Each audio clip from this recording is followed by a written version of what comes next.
Can you flow in the natural cycle? This is a fateful Taurus full moon. The burning question is, so how do I give to receive? How do I find a balance between work and pleasure? Taurus, the earthy pulse. Is abundance given, manifested, or do you grow and nurture it? What does abundance even mean to you? A Taurus full moon illuminates where you've been tending to and growing steady abundance. This is the sign of fertile earth, where the moon, who symbolises your fortune, emotions, body, and flow, is in her exaltation, place of high regard. The laughter-loving sensual Venus rules, asking you to experience beauty, value, and worth as embodied experiences lived through the senses and body. This is Celestia Astrology, and I'm your host, Sonia. If you enjoy this, I'd be so grateful for your subscribes, comments, and likes. Please do let me know how you experience this full moon and what you find helpful. Taurus is steady, solid, and substantial. Picture a calm and lush garden, the hum of bees and clover, the rhythm of breath in meditation. The body's quiet wisdom that knows when to tend and when to allow space. Here we return to instinctive knowledge and the natural cycles and rhythms of nature. Taurus is an earth sign. It is fixed in nature, and yin or feminine, meaning that it is receptive, so the significations may be experienced internally or in a more subtle way. Fixed signs may be known for stability, determination, reliability, and persistence, also sometimes stubbornness or tunnel vision. This is the field that has been carefully tended over time. It contains and multiplies what has been planted from the effort invested. The moon, who moves so quickly through the zodiac, finds stability here. She can receive without depletion the gifts of exaltation and hold space for growth. This full moon stands out because the rule of Venus is still in her breezy home sign of Libra, so she has full expression of her benefic and bountiful significations. The exalted moon is also bringing its highest potential, offering a sense of ease and natural flow. However, there is also the potential for the cup to spill over. Exalted planets can bring some excess of their significations, so a full range of powerful emotions may be fully experienced in the body, especially with the water trine forming and reforming over the next few weeks. The Sun in Scorpio forms a whole sign grand trine with Saturn in Pisces and Jupiter in Cancer. Venus is the benefic planet of the night, while Jupiter is the benefic planet of the day. Jupiter is also in an exalted place in Cancer, so both benefic planets are well placed, as well as the moon, which adds to the potential abundant significations of this moon. It's a great time to connect with your senses, indulge in self-care, and prioritize what brings you joy and stability while you reflect on what is culminating for you.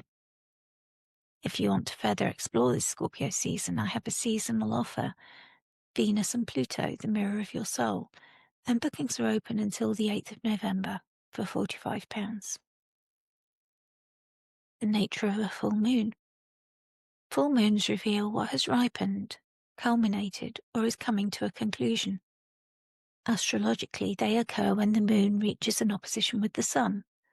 As our two luminaries, our lights, an opposition represents a symbolic dialogue between the conscious and the instinctive, between light and shadow. Symbolically, we prepare to harvest what was sown at the new moon.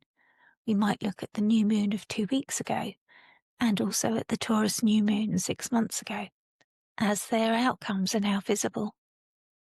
Full moons can bring illumination.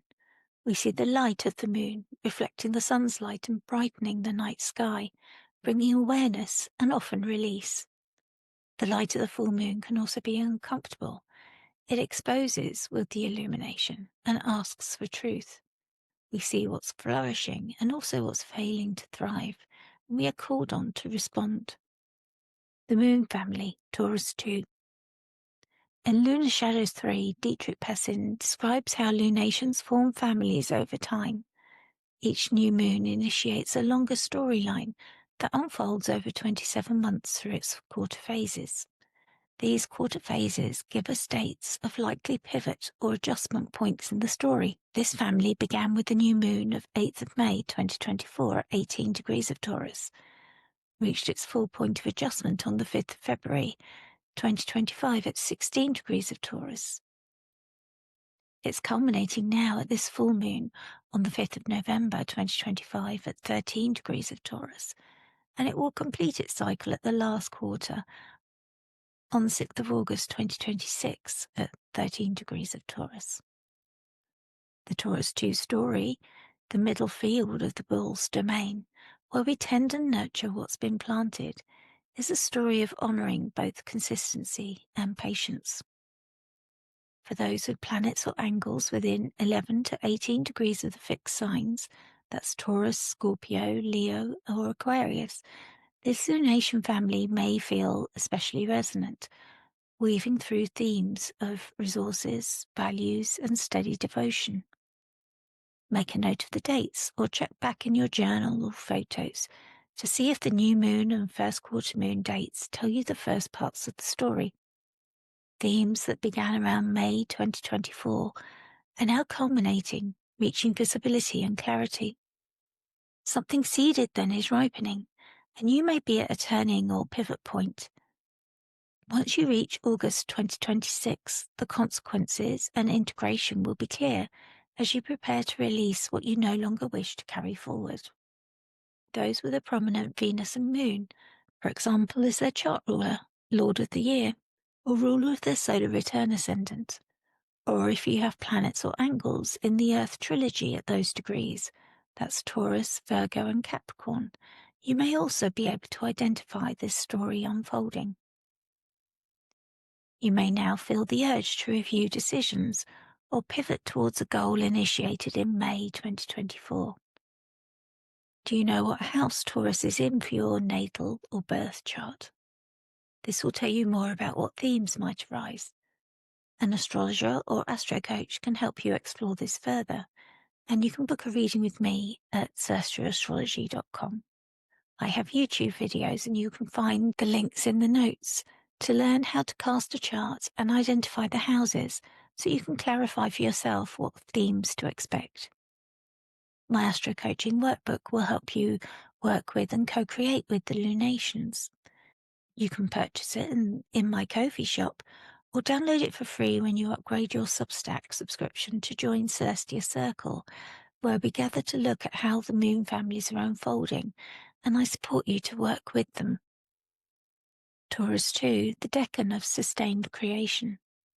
This full moon falls in the decan of Taurus 2. The stories of this decan are associated with balance and the natural rhythms of life. This emphasizes the importance of balancing work and pleasure, aligning with seasonal rhythms, with fertility and fecundity. This decan is ruled by the moon and Mercury. They are both the closest planets to us, and we are most impacted by their cycles in our emotions, memories, thoughts, and ideas. The moon symbolises fortune, and as she waxes and wanes in her 29-day cycle, we are reminded that fortune too can wax and wane, and not to hold too tightly to material abundance. This is where the image of sharing from the oracle and tarot arises, as the moon disseminates all that she collects from her visits to the other planets. Mercury supports us to plan thoughtfully and pay attention to detail as we tend to our field so that we can nurture the growth. Austin Coppock in 36 Faces names the decan Linga Yoni, the sacred union of masculine and feminine creative principles. Here spirit and matter entwine, and through their dance, something tangible is created and born. Kira Ryberg titles it Balance, which also feels fitting. We are guided through the heart of Taurus season, a time when the plough runs steady.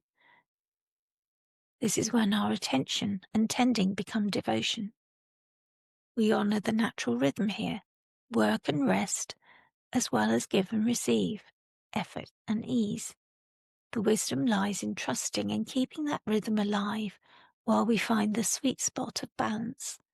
The moon helps us to tune into that inner wisdom. This is further illustrated by the Taurus 3 Give to Receive card. The Wildway oracle image for this decan shows 3 badgers dancing under the triple moon. Once your fields have been sown and the first shoots start to emerge, it's time to devote yourself to their survival and eventual harvest. The badgers remind us that even in the apparent stillness of Taurus, there's still movement and growth, small, persistent acts of care that will shape the future harvest. Keywords for this decan include balance, work and pleasure, seasonal rhythms, fertility and fecundity. Tarot, 6 of Pentacles. The 6 of Pentacles corresponds to this decan, a card of exchange and generosity. In the card's image, a seemingly richly dressed figure gives coins to a kneeling figure. In the other hand, they hold scales. They are finely balanced and steady. The card is also known as the Lord of Material Success and reflects the finely tuned art of sharing what we have and receiving what we need. T. Susan Chang writes in Dreaming the Decans for Taurus 2. Exalted moon, through night you sail, riches pour beyond the veil. With silvered horns I pull the plough and plant my wisdom in the now.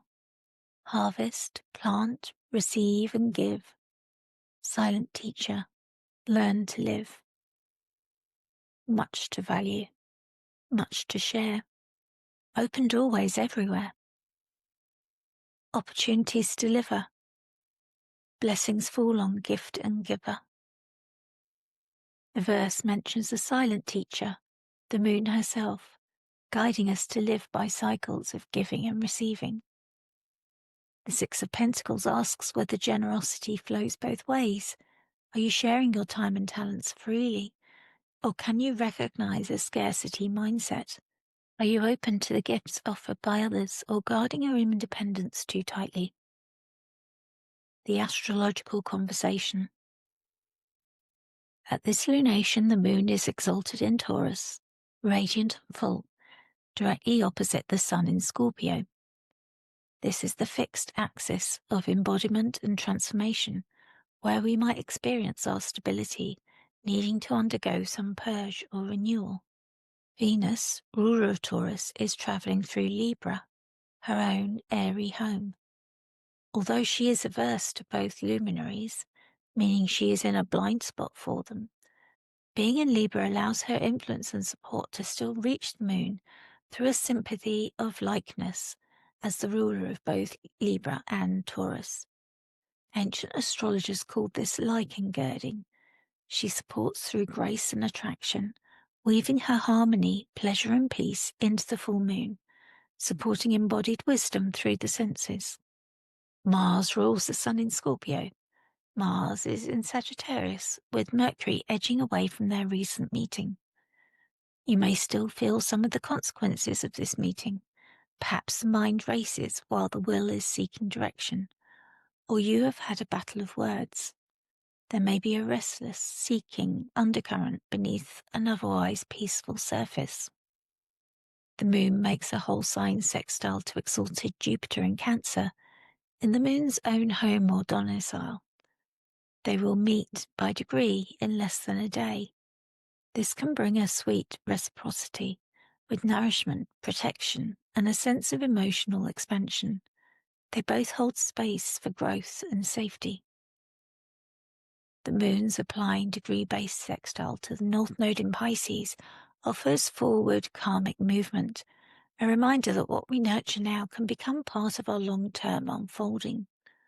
Opportunities may arise in a subtle way, so look out for them, especially if you have placements in Taurus too. Reflection and ritual. Journal prompts. What has grown in your life since last May?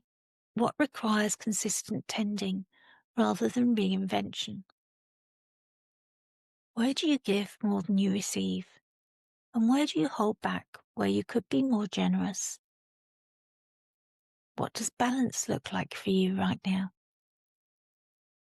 How can you root your creativity or service in pleasure rather than in duty alone. Mindful practice. Sit beneath the moonlight or by candlelight and breathe in through your nose and out through your mouth. Notice where you can feel the breath in your body. Then turn your attention to where you feel the earth holding you. Begin to imagine your energy moving in rhythm with your breath. Inhale as receiving and exhale as giving. Allow each breath to become an act of reciprocity. You may wish to journal after if any insights arise while doing this exercise. Ritual suggestion. Create a small offering for the earth. Perhaps flowers, honey, water, or words of gratitude. Connect physically with the earth as you make your offerings. Name one thing aloud that you are ready to give freely, and then one thing that you are now ready to receive without guilt or complex feelings. Then, in silence, listen for what the land offers back. Offer your gratitude before closing and trust the timing. And finally, the full moon gathers all the threads. The sun's renewal, the moon's fertility, Venus's grace, and the steadfast soil of Taurus. The field has been planted, but it's before the time to harvest. You can see it now, full of promise, requiring your faith and care. The decan of Taurus too reminds us that abundance flows where reciprocity is easy. We are asked not to block that flow and to enter into the natural cycle. When we balance effort and ease, our work becomes something greater, a devotion. We return to the burning question, how do I give to receive? How do I find a balance between work and pleasure? Have the moon, sun, and Mercury been able to help you with your answer? Maybe the time around the full moon will illuminate more for you. Abundance is offered to you through the process.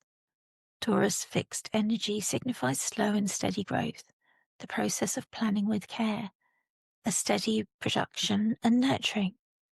The true magic lies in the results of the consistent effort and dedication that Taurus embodies. This full moon invites us to embrace a more sensual and grounded approach to life, aligned with natural cycles and rhythms. It's a chance to redefine and renew what security and abundance truly mean to us, and to cultivate a lifestyle that offers a deeper nourishment and joy. Please do leave your comments.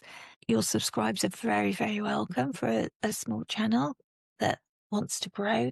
They're free, and it makes sure that you're notified every time that I post a new video. And please do let me know if you have any questions as well. I'm always happy to answer. Travel well, friends.